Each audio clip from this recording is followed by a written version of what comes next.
بسم الله الرحمن الرحيم. الحمد لله رب العالمين، ثم الصلاة والسلام على أشرف المرسلين سيدنا محمد وعلى آله وصحبه وسلم أجمعين. وعن هلكان كسلاميا دمان ومدى الصوماليات مeel kasta ay dunida daafaheeda ka joogaan waxaan ku salaamayaa salaanta islaamka.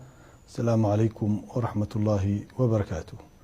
waxaan rabaa si gaaban inaan uga hadlo doodii maalmahan ka socotay baraha bulshada ee dhalisay dooda badan iyo hardanka iyo kala duwanaanshaha keentay xagga fikirka iyo xagga maaragtay aragtida intaba.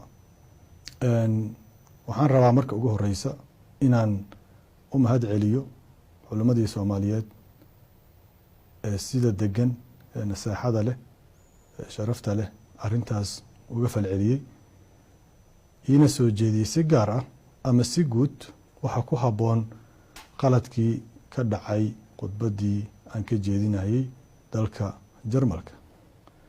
waxaan kaloo rabaa inaan halkan isaga cafiyo culimadii ayagana aniga sharafteyda ama cirdigeyga ama diinteyda gaaray.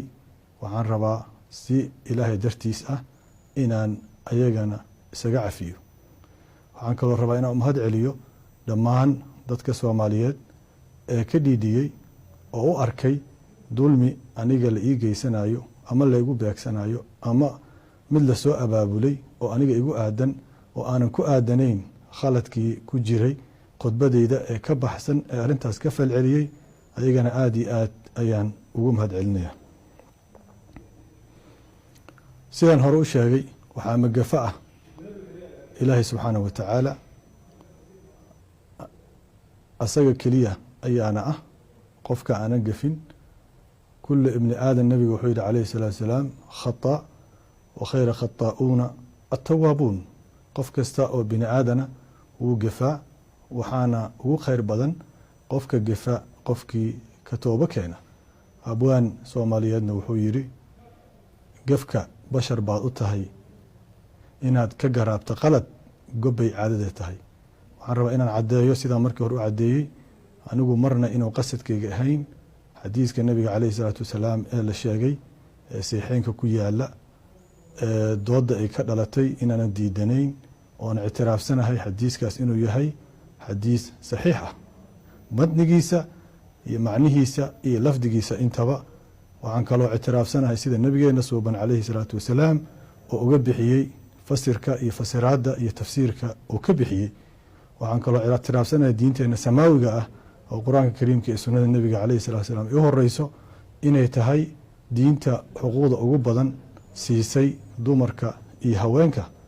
waxaan sidiidanahay oo sidaas daraadeed wax allaale iyo wixii khalad ah ee khudbadaas ku jiray waxaan ilaahay subxaanahu wa tacaala weydiisanayaa inuu arintaas iga cafiyo asagaanan uga tooba keenaya anuu aaminsan toobad cid iskale inay tahay ilaahay subxaanahu wa tacaala aysan qof bini aadana toobada aysan lahayn.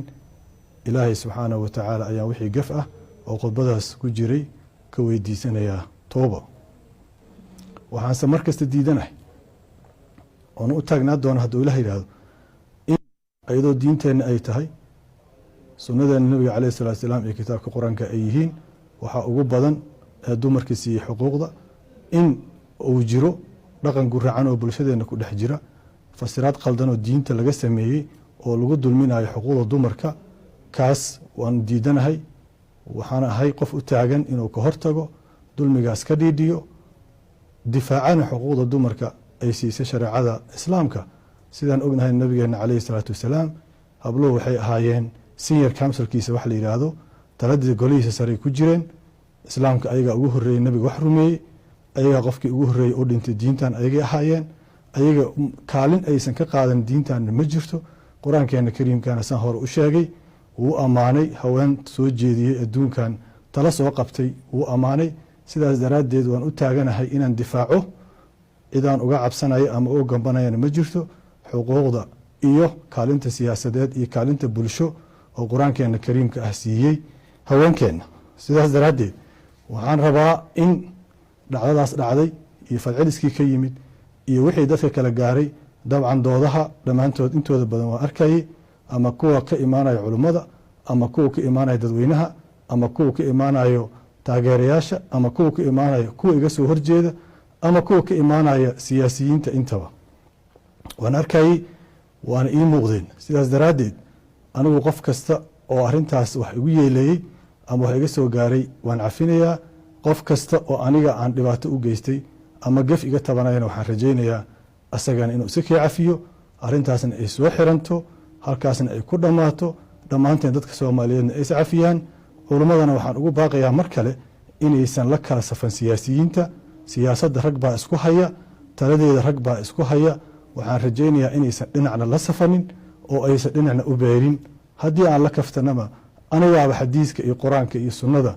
ku dhaamo kuwa hadda talada hayee haddayba cid u janjaarsanayaanba waxayd anigana iisoo janjaarsadaan laakiin aniga waxaan rabaa inay culummadu noqdaan kuwa u dhexeeya dadka oo aanan garab la safnayn kuwa u hiiliya cadaaladda oo xaakimka hadduu qaldan yahay iyo midka mucaaradku ahba qaldan yahay wada qabta laakiin aanan indhaha ka laabanin dulmiga xaakimka oo keliya aanan ku tiigtiigsanin qaladka ay ka arkaan qofka asaga ka soo horjeeda waxaan rajaynayaa ummadda soomaaliyeed meel kasta ay joogto inay is cafiyaan waxaan ugu baaqayaa arrintaasna inaan iska xirno jabtarkaasna uu soo gabagaboobo wassalaamu calaykum waraxmat ullaahi wabarakaatuh